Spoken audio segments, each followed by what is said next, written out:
So today, I'm going to try and make this quite concise because I would like to have some time at the end for questions, because I know this watershed of all watersheds has a target on it and lots of questions associated. So I'd like to go and move through, as I just mentioned, I will give a basic introduction to what WPAC's Watershed Planning and Advisory Councils do in Alberta, make a plug for them, and then after that we'll talk more about this particular WPAC, and then our efforts at a State of the Watershed report, which is to look at the condition overarching of this particular watershed. And then a little bit about the stories of the people. I think one of the things I've noticed today in listening to all of the talks, which are absolutely wonderful, and looking at different aspects of how we do good work, good science, is sometimes we are missing some of the values that are actually part of place. And I think this is important. Social science brings these things forward, but so do the humanities. And so in that, when we're looking, and I hear so much about interdisciplinary study, multidisciplinary work, perhaps we need to really rethink that as well, and how we can integrate those together into meaningful discussions and conversations regarding entities such as the Athabasca Watershed. So this is our watershed. I'm just going to talk about this just really briefly.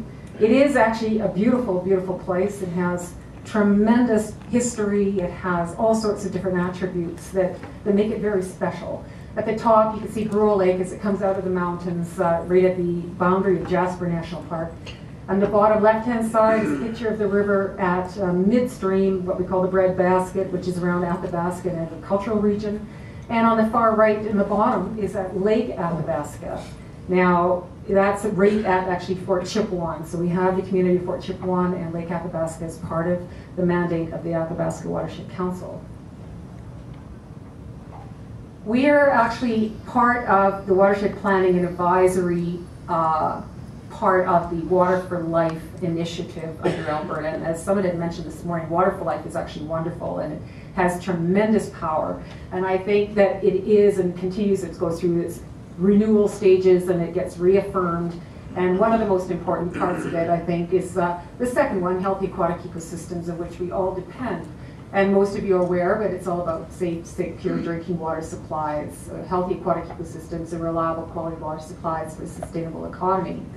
But under that, WPACs in Alberta have been asked to do a couple of major things. And I'm just going to give you a brief, if those of you don't know about this. One is a watershed health assessment. Now, in that it's called a State of the Watershed report, and we actually have to look at the condition, scientifically rigorous condition of that watershed and all of the sub-watersheds, right from the beginning to the end. We also then, from that state, we look at watershed management and planning, and looking at all the aspects of what's going on in that particular watershed, right down to tertiary watershed level. And we look at stewardship, trying to instill ideas for stewardship, how we can move that forward within the watershed, and then come up, at the end of the day, hopefully, with what's called an integrated watershed management plan. We also have to fill information gaps, and I'm just here to tell you today, as part of my talk today, is that we have significant gaps in the Athabasca watershed, and that is some cause for pause when we're moving forward with a plan. And we also make recommendations to decision makers at multiple levels, so that's not just the government of Alberta, but can be municipalities and industry, and just groups and people who are active and working and playing within this watershed. So it is inclusionary, transparent, and attempting to really get down to watershed level within the communities and the people who work and live and play in these places to actually make a difference. The vision, basically, at the end of the day, we are hoping, and this may be pie in the sky for some of us, ecologically healthy, diverse, and dynamic. And that's what we hope to accomplish. Our mission is to promote and foster respect and plan for ecologically healthy watershed, demonstrating leadership and facilitating informed decision making to ensure environmental, economic, and social sustainability. This is the watershed. So you can see here on the left-hand side, the lighter green actually in the top is another watershed that is part of the Athabasca as a whole. It's a lesser slave, and it has a separate Watershed Planning Advisory Council for that piece. But our responsibility is everything that's in the bright green, And you can see up in the top right-hand corner the actually extent of the real watershed, the biophysical implications of it, actually extend over into northern Saskatchewan, and there's even a little piece in the Northwest Territories. So it's a very large piece of real estate. It's very huge, and it has myriad issues. It's also part of the larger Mackenzie River Basin. You can see it's over on the right-hand side. The bottom light blue aspect is the Athabasca Watershed, and of course we have many others that go into the actual Mackenzie River system, which flows into the Arctic.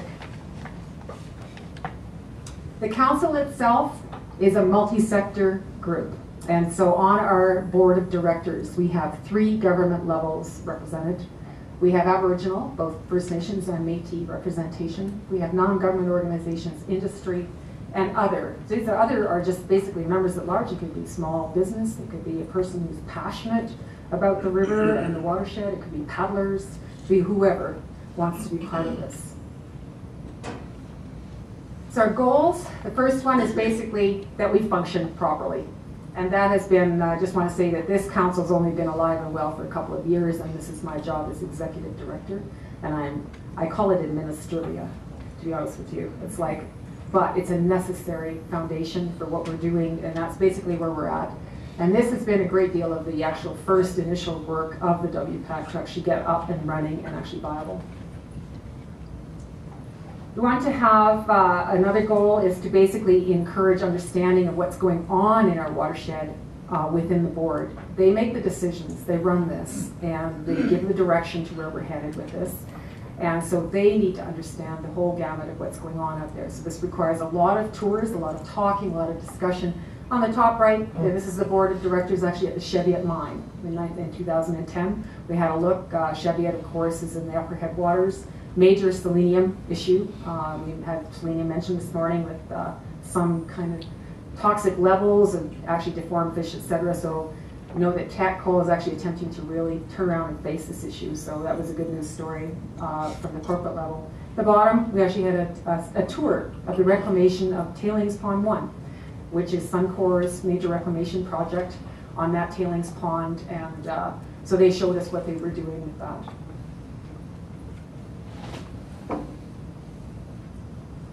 We also have to get out into the watershed. We have to talk to everybody.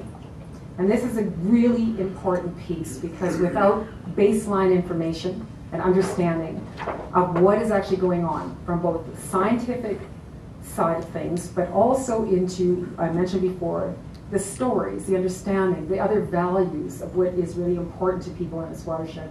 We're listening, we're bringing that forward and integrating all of that together into our understanding of what's going on. We also work towards protection, conservation, enhancement of ecological integrity, and develop and implement this integrated planning for the watershed as well. Now, I'm going to say that that's ways away, and I'll tell you why in a couple of minutes. And of course, this is just about water for life. These are the 3 particular principles of water for life as the final goal of what we are attempting to do. So now, on that process, the first thing we have to do is look at the condition of the watershed. And so we've actually spent 2 years at this already. We started, and this group was actually formed in late 2009, and right away in 2010 began the State of the Watershed Assessment. And we have actually, the phase 1 is actually over here. It's an internal document. You're welcome to look at it. Please don't walk away with it. But it is basically giving us some foundational indicators of what we need to look at within the basin, what's important, and also a sort of a running total of what are the issues. And we're not just talking about tar sands or oil sands, whatever you choose to call it. We are talking about headwaters protection. We're talking about pulp mills. We're talking about conventional oil and gas, and also about wastewater, municipal wastewater going into the river. We're talking about linear disturbance and species at risk. We're talking about a whole gamut of things. Agriculture in the middle. We're talking about SAGD. We're talking about groundwater. We're talking about future fracking that's coming already. We've also heard, I don't want to go on the litany of all the complexities of this basin, we've heard that there are some dispositions that have been sold for uranium mining in the lower Athabasca. We've also heard that we may be getting a dam. So the dam, you may think, may be coming around the Grand Rapids area. And again, there was some discussion this morning regarding reservoirs. And so again, when we take a look at the litany of different kinds of things and complexities, I think we have a work cut out for ourselves. So under this, we've taken a look at where are we going with our State of the Watershed report. Right at the point that we are now, we've defined 5 different criteria of which to assess. And this is just with the Western science approach. So conservation of biological diversity, we have a certain number of indicators we're looking at. Maintenance of surface water quality, maintenance of ecologically significant water levels and flows, maintenance of groundwater quality and quantity, and maintenance of watershed integrity. And each one of these has either, we have actually been able to ascertain whether they're pressure or condition indicators. So at this point, we have 32 pressure and condition indicators listed for this basin for the actual assessment. And we have 5 criteria. We have 18 aspirational indicators. In other words, we don't have data for 18 of those particular indicators that are basin-wide, comparable, and scientifically rigorous to tell the story of this basin. Under the pressure ratings, we have some science-based thresholds that we've actually been able to ascertain for 4 of those particular indicators. 4 of all the 32. At this point, we've also got disturbance classification for indicators without science-based thresholds, and those are determined statistically using Jenks classification. And if you want to ask any more about that, I can send you to my watershed science coordinator, and she'll answer your questions on that. What I'm trying to say is, in the first 2 years, we have a lot of aspiration, and we have found a couple of problems, and that is to get data that talks to each other, that is coherent and consistent across the basin, and also actually is telling us a story that we can actually stand on it as a scientifically rigorous type of report.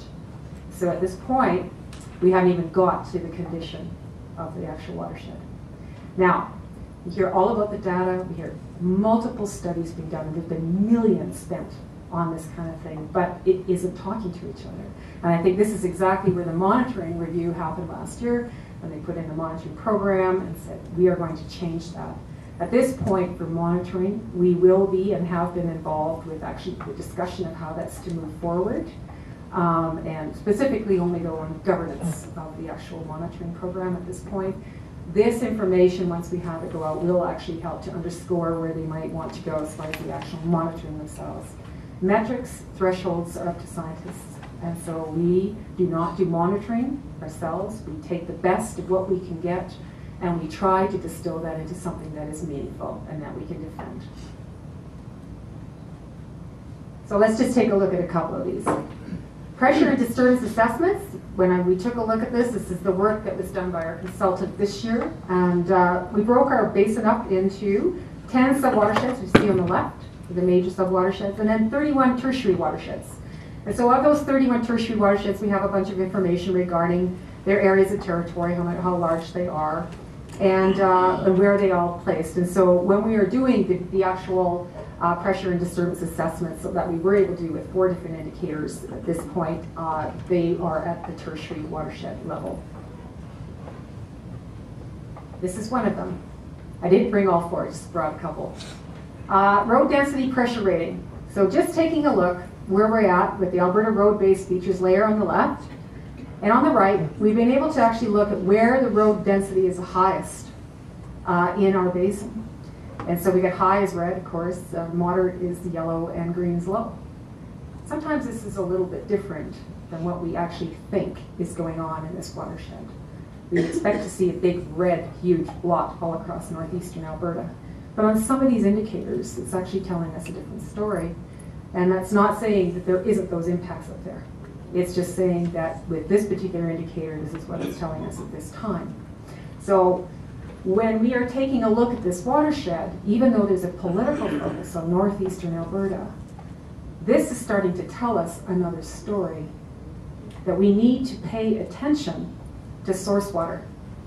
We need to pay attention because it is so, we heard regarding climate change, we heard regarding overall water flows and retention of water and all the rest of it, that source water areas is really important. And so we're seeing actually quite a few major impacts in this region. Okay, so again, it's just cause for cause. What the science can tell us changes our perceptions. We also have to function on a whole watershed level. Can't just fixate on one thing. So there's the story from the facts. Potential surface water relative disturbance classification. You can see here on the left, we have surface water withdrawals, and that's where they basically all are with certain levels. And it's pretty hard to see this graph because of the colors are all mixed up on the map. But on the right-hand side, this is the actual relative disturbance classification, elevated, moderate, and minimal. Again, we have elevated in the McMurray area. So that actually goes along with surface water use, and the disturbance classification actually runs pretty much through to what we think is going on regarding the use of surface water. But it also tells us a lot about the Pembina and the Upper Athabasca and into the Lesser Slave and the whole area around the fish. These areas are agricultural. And we're looking at what kinds of complexities using surface water use are actually, what's this telling us? Where are we going with this? Because down the road, we have to look at every tertiary subwatershed, okay? We have to look at the whole thing as an entity. So those are kind of an interesting snapshot into some kind of reality check. What's next for us? Well, we're going to continue to strengthen our board and our ability to do this job. I'll just say now, because I can, that we don't receive enough funding. All 11 WPACs, and there are 11 in Alberta, are saying the same thing. They're mandated with amazing amounts of work, an amazing, huge complexity. If you look at the Athabasca, we all know what we're facing there. And yet, we need to have some sort of concrete, funding model that will help us through with this very, very good work. So that's one thing that's an issue. And secondarily, we need to look at funding and partnering strategies for these key projects. So we're not just looking at the government to help us, but we're also needing some help with some other aspects of our work. And a lot of that has to do with local and traditional ecological knowledge, which is a really important aspect of our work. In this basin in particular, when we take a look at everything that's aligned along that river, it all ends up in Lake Athabasca. And here in Canada, we are faced with a social justice issue. And so in that, how do we navigate this? And how do we give a clear voice for Aboriginal peoples in our State of the Basin report? That is quite the undertaking. It's going to require a lot of partnerships and a lot of work and a lot of building bridges, because right now they're not very happy with what's been going on. They don't feel they've been listened to at all. And so we have a double difficulty in actually breaching this and trying to get there. So that's something we're going to try and work on this year and try to raise the funds to actually initiate that process.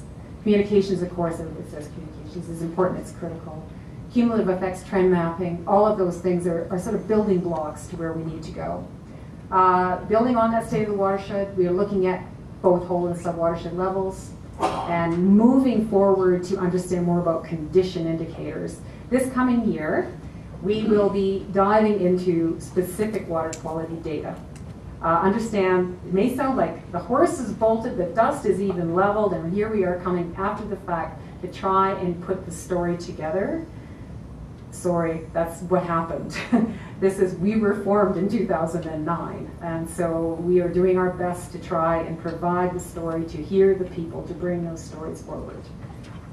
This is a Government of Alberta initiative, as all WPACs are. The last one, we were the second to last WPAC to be formed in Alberta, and the last one was actually last spring. The Mighty Peace Watershed Alliance for the Peace River was formed in the spring. And may I just make a plug for all 11 WPACs. So we cover like over 95% of the land base of Alberta. So 95% is going to be covered by, in some way, shape, or form, by a watershed, integrated watershed management planning. Now, I know somebody's going to ask me about land use framework and how we interact with that. If you ask me that, I'll answer then. Cumulative effects, assessments, and scenarios for better informed future municipal watershed and water management decisions, and engagement with this greater community. Again, as I mentioned before at the beginning, one of the things that I see that is really critical is hearing the stories of people. It is interesting to me, for having listened throughout this watershed to all communities and many different peoples from all walks of life, that there is an underground concern that people are a little bit hesitant to actually start to question, and it is looking at their landscapes of meaning and what is happening to those landscapes of meaning. We quantify that scientifically, yes, but we have to look at other aspects of this as well. From the humanities and from the social science perspective, what is going on there? And in this basin, there is significant concern. In Fort McMurray, in Fort Chipewyan, in Fort Mackay, in Conklin, in Anzac, all the way down. Lac La Biche, Athabasca, Fort Assiniboine, okay, White Court, and Hinton, and Jasper. Even Jasper has its own issues. And so when we take a look at the enormity of this and who is talking to us, and when we bring those information in, does it jive with what the actual science is telling us? What's the Aboriginal people telling us? Does that jive with the science? If there's discrepancies, how do we deal with that? How then do we work forward together, collaboratively, cooperatively, to try and find solutions? And when we do, we provide that into a report, hand it to a cabinet committee, and then we hope that something will come out of it. That's the mandate. However, the real strength, and here's where I think the real strength in WPACs comes, is not necessarily in the recommendations report that goes to a cabinet committee. Where the strength of the WPAC model comes is engagement. Education, awareness, and bringing Albertans together to talk about real issues, real time, and real space. And where are we going, and what kind of legacy do we actually want for the future? What's going on out there? Everybody's happy with their paychecks. I see lots of young guys with big pickup trucks in Hinton with 2 quads in the back, and they're having a grand old time. But I am thinking, what's going to happen in 20 years? What kind of landscape and legacy do we provide? And there are lots of people asking that question, but they're afraid to say anything. Why? I have to ask that question. So, in this model, we are trying also to provide a safe place. A safe place where people can actually open up and say, this is my concern. I'd like to have that somehow dealt with or addressed in a watershed management plan. Can we look at some other aspect of that? So when I take a look at where we're headed with the Athabasca Watershed Council, sure, we have science to do right now. We have a ton of science to do. And I'm really relying on some wonderful scientists to help us as a science advisory team and to get us through that kind of thing, to give us the best possible look at what we're doing. But I'm also thinking that the strength of this is in the engagement and the asking of actual Albertans to think, okay, and ask themselves some really key questions about what their expectations are for 20 or 30 or 40 years down the road. So in that is the public discourse that is really critical. So I'm going to leave it at that. I think I've spoken enough. And I know it's a little short, but it has questions now, please. Questions for Connie? That's super. Yes. Wait, Connie, what's the relationship with the land use framework? The WPACs, all 11, have been asking this question from the time we've started. We haven't received a concrete answer. So what we've been told, I've been invited and we have been able to go to certain meetings where they put on and they say, well, here are the thresholds and here are the metrics and this is where we're headed and all the rest of it. But I think the meaningful engagement is still in question. Where I see maybe that we might be able to, the difference is this. ALSA, Alberta Land Stewardship Act, has a legislative power, okay? And under ALSA, Land Use Framework has formed the regional planning process. And we are not legislated, we are an advisory council. So in that, we advise. We provide the recommendations. So we will advise the regional planning process. And that's about where we can go. Again though, let me just say that looking at the two different types of processes, in the long term, what is more powerful? Is it social work at the bottom to understand, to make informed choices over time? Or is it a legislative way, a tool, where we bring in specific things and we say, okay, because I think the WPAC process will help as we do the reviews. They have periodic reviews in each regional plan. You learn more, you bring it through. If you have more of an established understanding within the population of Alberta, you might actually get some changes in your regional planning process. That's my wishful thinking, Lee.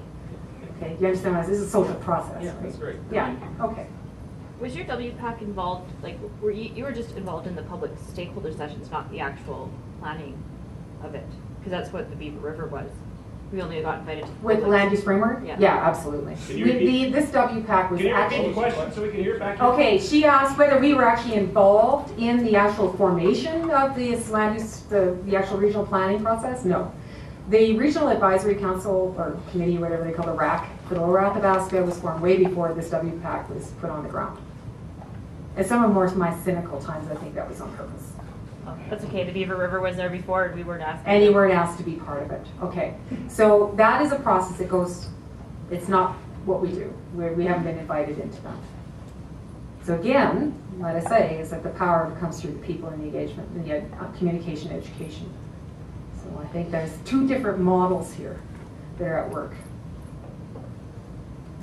You engage outside of the provincial borders as well to the other jurisdictions? Yeah, I'm glad you brought that up. Mackenzie River Basin Board actually came to our first annual general meeting and said that the outcome of what we're going to be providing through State of the Watershed Report would be of great interest to them. The Deschaux people on the Mackenzie are really concerned. They created a movement up there called the Keepers of the Water. This is the watershed that sparked that movement. Okay, they have grave concerns regarding water quality and infringement of Aboriginal rights, treaty land rights, and about the water. And so we have been asked to actually, once we get going here, and we actually get something concrete enough to provide, we'll be providing that information, talking to them. We've also had invitations from First Nations in Saskatchewan side as well. Now on Saskatchewan, we think, well, why? But it's about air emissions from the tar sands. And they are seeing, believe it or not, acidification in the Churchill system as we speak. And this is, we're going to have doubling of the of oil sands production. So in that are some grave interjurisdictional concerns. The bilateral agreements, discussions between Northwest Territories and Alberta, BC and Alberta have also, they've come to us and said, the information that you provide will be important to us. So again, it's how much can we do on limited budget as well. There seems to be a huge expectation with very little money. This is on the order of magnitude in this, I would argue, the complexity of this basin is over the top. So where do you go from there? You're just sort of living along with the same amount that they give, I don't know. Just a question, you said this WPAC is in its early days. Mm-hmm. Are there examples of other WPACs where they've made recommendations to government and there's been success in terms of better cumulative effects assessment or policy changes on the ground? What was the theme? The question was, we're a brand new WPAC, we're barely 2 years old and just getting started. And are there other WPACs that have been working for a long period of time that have actually managed to get some traction regarding the recommendations and the work that they've done and have it actually go forward? Well, yes and no. The Bow River Basin Council was actually started before the WPAC model came into being.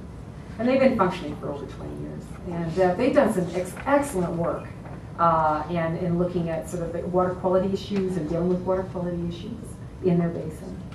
The North Saskatchewan Watershed Alliance right now is just wrapping up, attempting to wrap up their integrated watershed management plan. And they have gone through the entire process of doing the State of the Watershed Report and then talking to all the people that are in the North Saskatchewan watershed and coming together and coming up with a set of recommendations and possible solutions to these concerns.